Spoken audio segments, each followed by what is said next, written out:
All right, thanks, Kent. Really excited with the guys' performance to come away with the win on Tuesday night against Vanderbilt. Wednesday was an off day for us, and then quickly turned the page to this great opportunity tomorrow night at Auburn. Studied them for several days now. Still can't find any weaknesses. One of the top 10 offenses in the country, one of the top 10 defenses in the country. It's going to be a great environment, and we're looking forward to the challenge tomorrow night. I think it was Buzz Williams early this week after their game there said it's one of the best environments in terms of just crowd noise and how invested they are into that program in the country. Just what do you, I guess, how to tell your team or coach your team this week about just kind of what you expect to hear when you get there? Yeah, I think embrace it. I think that's what college basketball is all about. Several of our guys have played in that environment. We played there at a couple of high-level games when I was at Murray State, and it's a lot of fun. The crowd's invested. It's a lot of energy. It's loud. They're right on top of you. I think you have to be obviously focused in on that 94 by 50-foot court, and you got to be able to have a high level of communication. You're not going to be able to hear a lot of play calls and things like that, so you have to be able to communicate well. But all in all, that's what it's all about. Really looking forward to it. Matt, you talked at the radio show the other night about their forwards.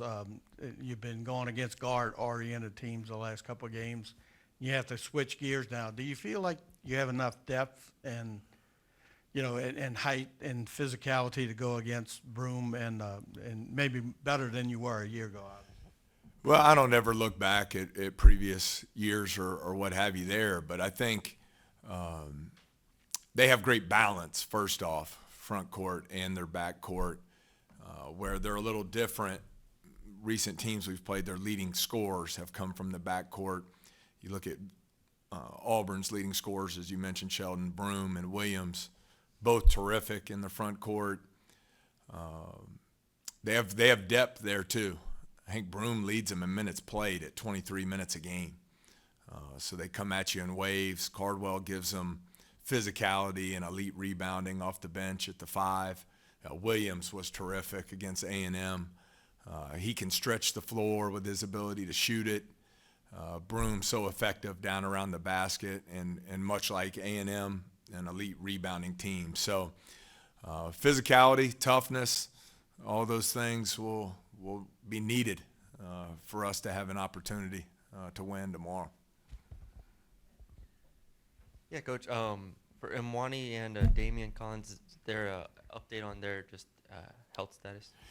Yeah, both are back healthy and in practice and will be available going into tomorrow's game.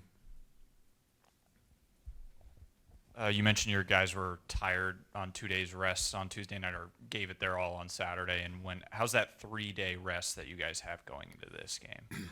I think it was good for us having Wednesday off, but this is what you can expect the rest of the way of league play. It's a 10-week grind, and every game stands on its own. So was happy to get the win Tuesday.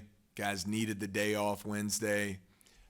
And I thought we had a really good practice yesterday, and you turn the page immediately to trying to find a way to give yourself a chance tomorrow. And I think our guys have really shown a lot of improvement in practice, and that's carried over to the games over the last month and needs to continue to be the case for us as we move forward.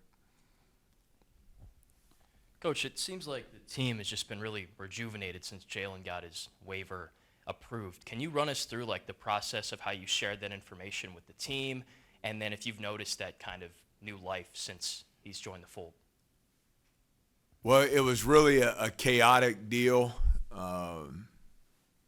If you recall, I believe we were playing Alabama State here at home, and I want to say that was December 13th, and we came out of shoot around when the first rumblings of that injunction started to come down. So it was really rushed. We didn't know if he was going to be able to play that night.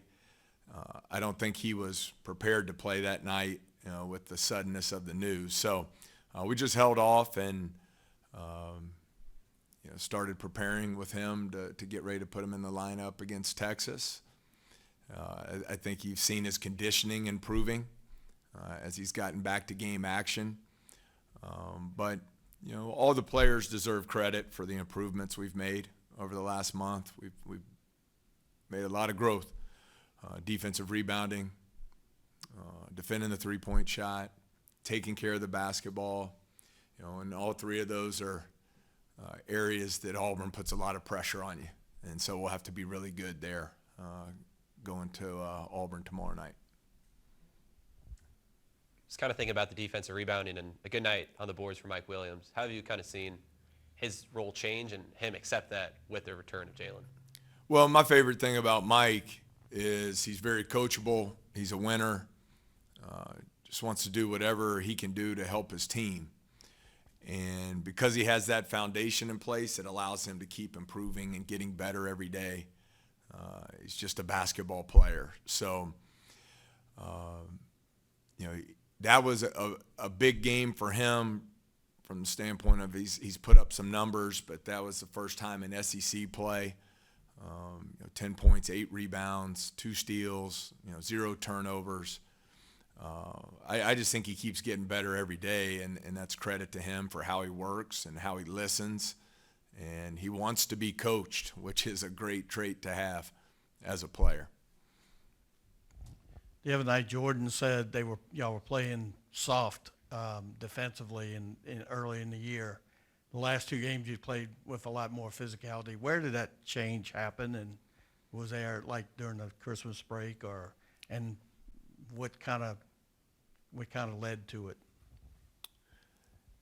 Yeah, I think, Sheldon, the schedule was really unique this year, the way it fell with league play not starting until January 6th, and the time we had from the Alabama State game on, where final exams were over. It was all basketball all the time. I think we were able to be very intentional and improving in a lot of areas. But the players deserve the credit for the progress that we've made. They've really made a great commitment there. They've invested to make ourselves a better team. Now we still have a long way to go, but I've been pleased with our consistent practice habits. The improvement that's been made there has led to improved performance on the game floor, and that needs to continue to be the case for us. You talked about how good Auburn's offense is, obviously top 5 in assist-to-turnover ratio, and when you look at the assist numbers, it's kind of up and down the roster, so a lot of versatile players. So as a defense, how do you attack that? How do you deal with it? Well, I think they play the game the right way on the offensive side. They have balance, front court, back court, but they really share the ball. It's a fun way to play. So I think that's one of the many reasons they're so good. You can't just focus in on one guy or 2 guys. But their ability to turn people over, they don't turn it over much. They can dominate the glass. It becomes a really good formula. So there's not a easy solution. We got to go in there and play extremely hard. We got to be locked into the game plan. Much like the game at A&M, I think every shot that goes up, there'll be a physical collision. It's going to be a battle on the glass. And we got to play with great toughness and togetherness on the road. Just building on that a little bit, I think they're top 5 in terms of bench scoring, and they just have a ton of depth in what they've been able to throw at teams. I know you can't go deep into the game plan here, but just in past experiences when you're facing teams that have elite scorers off the bench too, just what's the best approach, I guess, generally to approach teams that have so much different weapons that they can kind of throw at you? Well, I think you certainly, Glenn, you have to have a game plan. But I think sometimes we get a little too caught up in the other team. You need to know the strengths and all that, but we also got to worry about doing the things that we need to do offensively to handle their pressure, what we need to do to compete on the glass, what we need to do on the defensive side of the ball. Another area, I think Auburn's the best in the country in special teams. They turn people over on out-of-bounds under situations. They execute well on their offensive situations there. So you just have to have, a well-rounded performance in all three areas to give yourself a chance there. We talked so much about the rotations early in the season. The last two games, you kind of settled in with your 8 or 9 or whatever. Are you having trouble finding minutes for all your guards, especially? And then also, was Carlos Stewart hurt the other night? Yeah, Carlos was out of the game, out of practice this week with knee soreness. It's day-to-day. There's not any structural issue or anything there, so hope to get him back soon. I think it's just easier to get into a rotation of 8 or 9 guys. It's good for chemistry. Auburn's the flip of that. They're going to play 11 guys, and they do it, at a top 10 level in the country. So there are a lot of ways to play. But I think their rotation has become clear from practice and games over the last month. I would say questionable. We'll see how he is in practice today. You kind of mentioned it a couple questions earlier, but you guys both played Texas A&M in the past week. Do you take anything away from the film you watched against Auburn, or Texas A&M against Auburn earlier this week? Yeah, it was an awesome game. It was a battle, a lot closer than the score indicated. It was one possession game there with a minute and a half to go. It was what you would expect from those two teams. So I think you just see why Auburn is so good. Their balance, offense, defense, top 10 in the country in both. They don't beat themselves when you look at the turnover battle. And we'll have to play really well. But I know our guys are excited about the challenge. It's going to be a fun atmosphere, and just ready to get down there and come to play tomorrow night at 5 o'clock. I think you've put a lot of people on notice with the 2-0 start to SEC play. So getting a win here in a wild environment against a top 25 team, what would that mean to you guys as a team? I just look at conference play. It's just the next opportunity. It's you're not trying to send any messages. We weren't trying to send any messages with the game at A&M. We're just trying to find a way to win and to keep getting better, keep building our team. So I know it's a boring answer, but I'm excited we get to go in there. I expect our guys are going to compete at a high level.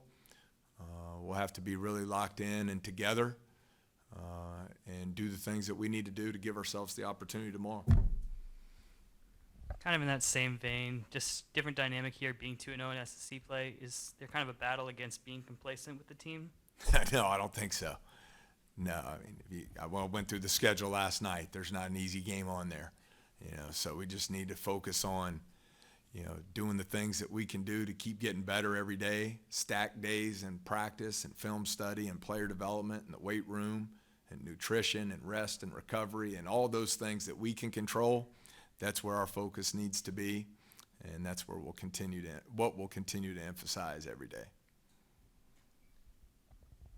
Kind of a slow start to SEC play for Will. Is there any way you can kind of get him going, or were there some opportunities maybe in the last game where he's potentially open and the ball just didn't find him?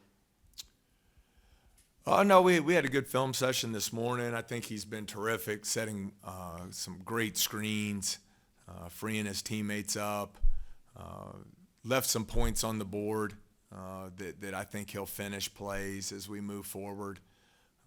But no, I think he'll be fine as we work our way through the league. Anything else, guys? Did it feel good getting Trey back with the water? Oh, yeah. Yeah, I couldn't hear for 2 days from the A&M experience there, thanks to Trey. So I had to make sure to return the favor.